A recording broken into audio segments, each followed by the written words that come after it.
This series was presented by the National Dropout Prevention Center, a division of SPN, the Successful Practices Network. Improving attendance to reduce learning loss was presented to the South Carolina Department of Education by Dr. Sandy Addis, chairman of the National Dropout Prevention Center. Let's take a look at some critical principles, some guiding principles for improving attendance. Let me tell you where this content is coming from.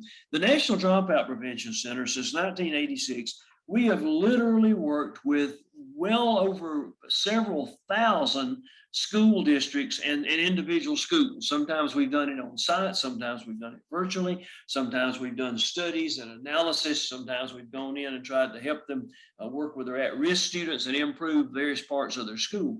But every school we've worked with has attendance. And every school that we've worked with in some fashion focuses on attendance in some way. Some of them do it very effectively. Some of them have done it somewhat ineffectively. And we know that around the state, and I'm sure Aveen knows this from having collected the data that she works with, around the state and around the country, we've got schools that have been very effective at having very good attendance. We've even found many schools that have all the demographics that you would think would predict terrible attendance, and somehow they've got good attendance.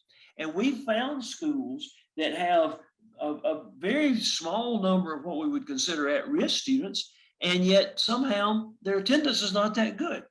And so one of the things we've done at the National Dropout Prevention Center, I haven't been there since I came there in 2013, but one of the things that we've done over the years and my predecessors have done is we've accumulated what we would consider action research information on attendance. What do we see about attendance that makes a difference and makes it work or doesn't make it work?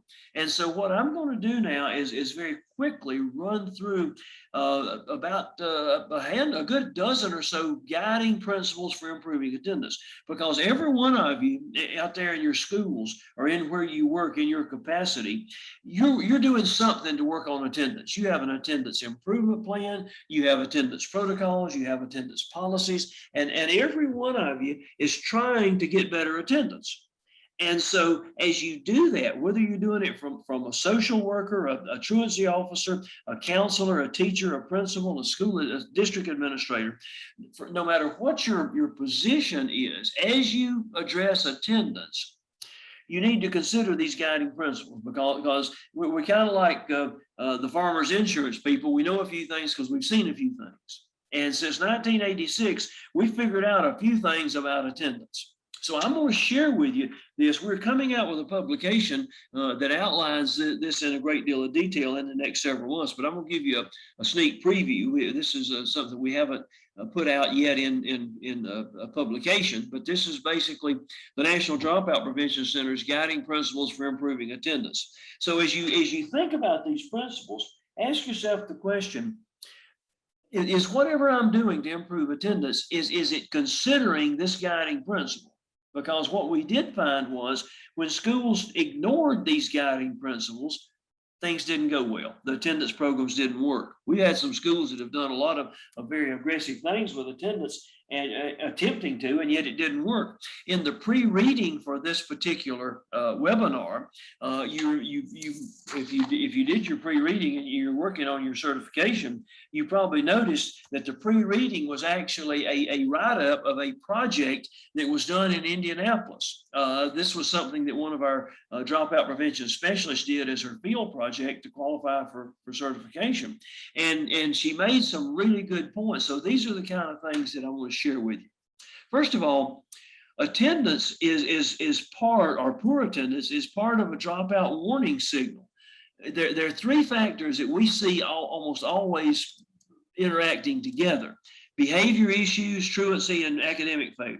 And they can occur independently. A student can have behavior issues and attend very well and make A's, but it's pretty rare. A student can be truant, well behaved, and be academically successful, but then they don't get credit many times because they haven't met the attendance requirements. And a student can have academic failure and attend well and be well behaved. However, These three factors tend, in many cases, to work together.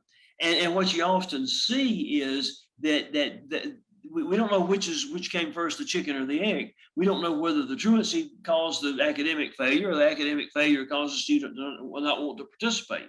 We don't know whether the student had trouble behaving and thus failed academically and didn't attend well, or whether the behavior is a cover for, I don't want to be in school, so I'm going to misbehave, and then I don't have to be there. Maybe you'll suspend me. So keep in mind that these three forces tend to interact like three cogs in a mechanism. Now, what are some things we've learned? Well, first of all, one of our first guiding concepts, attendance of young students, younger children, is primarily controlled by parents, family, and caregivers. Now, what that means is that when we're working on attendance of young children, the parents and the family are where the control lies. If they can control and get the kids to school on a regular basis, then it will happen. Young children, they may resist going to school, but in most cases, the parents and the family still can override their resistance and control it. Now, parents and family can make young students want to attend and send the message that attendance is important in many ways. They can just say, look, we've got to be there Monday through Friday, school time. That's what we do. We go to school. School is your job. Or parents can be haphazard and cavalier with student attendance. They can bring them late, pick them up early too many times for no reason at all. And the kid gets the message, well, attendance is not that big a deal. You know, parents and family can make the difference. And so when we're working on trying to improve the attendance of an elementary school, what this concept and this principle seems to say to us is target the parents, target the family. The family is the target. For example, if we're working on attendance of an elementary school to improve it, and all we do is give rewards to kids for coming to school, then we're missing probably the primary focus of where the program ought to go, which is parents and family and caregivers. Now, another principle, though, attendance of older students is primarily controlled by the student, with less and less control by the family and the parents. Over time, the students take control of the attendance issue. It may occur in middle school, it may occur in high school. But, and of course, parents can have a lot of influence. Parents of older kids can still influence attendance. But a guiding principle is the older kids are the focus of control. So if we're trying to improve attendance of a high school, we don't leave the parents out, don't get me wrong. But we need to focus on the students. What's it going to take to get the students to school? And particularly the more at risk the student's family situation is, the more dysfunctional, the more confusing the family structure is, then the less likely the parents can influence the student's attendance. And, you know, older kids, you get 11th, 12th graders, if they don't want to come to school, they'll find a way not somehow. And so there again, we need to focus our upper grade efforts on the student. What is it going to take to make that student want to come to school? Now, another phenomenon we've noticed, and this is a recent phenomenon, is that older kids perceive education as if they're the customer. They think of themselves as consumers of education. And this is true more and more with virtual instruction, because kids can get the knowledge almost anywhere they want if they want it. And so they're kind of like us picking a movie to go to. You know, I don't go unless it's interesting, and before COVID anyway, I don't go unless it's interesting. And when I walk in that 10 screen theater, I pick the one that I want to go to. And so older students tend to see themselves that way. Now, here's another principle, and this is one that really I think we can almost prove out with South Carolina data here in a minute. The formation of attendance habits. Individual attendance habits are typically formed in early grades. In later grades, the attendance habits typically either are maintained or deteriorate. Poor attendance patterns of early grades seldom improve in later grades. In other words, if a student is a poor attender in elementary school, it's a rare case that they become a good attender in an upper grade school. So the attendance patterns that are formed early, and again, remember, controlled by the parents and family, the attendance patterns that are formed early tend to continue, and then over time, they may deteriorate. And let me give you an example, and this is from some of Avine's recent data. This is South Carolina data, 2018-19, and this chart shows the percentage of chronically absent students by grade in 2018-19. We didn't use 2019-20 because basically in March when we shut down, we had to just sort of quit counting attendance. At least it was hard to do. And so this was pretty solid data pre-pandemic. Chronic absenteeism, and Avine, you may want to clear me up on this, but chronic absenteeism, I think the short explanation is they miss more than 10% of the days at a given point in time. Avine, is that a fair statement? Yes, that is fair. So, 10% is a good bit. I've got 20 days in the month. I missed 3. That's over 10%. 2's 10%.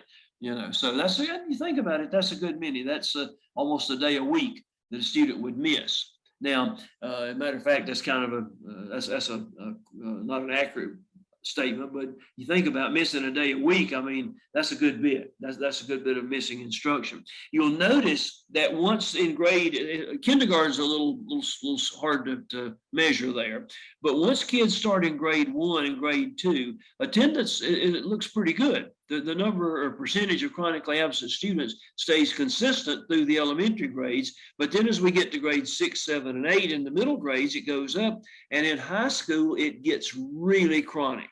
And that's statewide data from the last full year we had before the pandemic shutdown.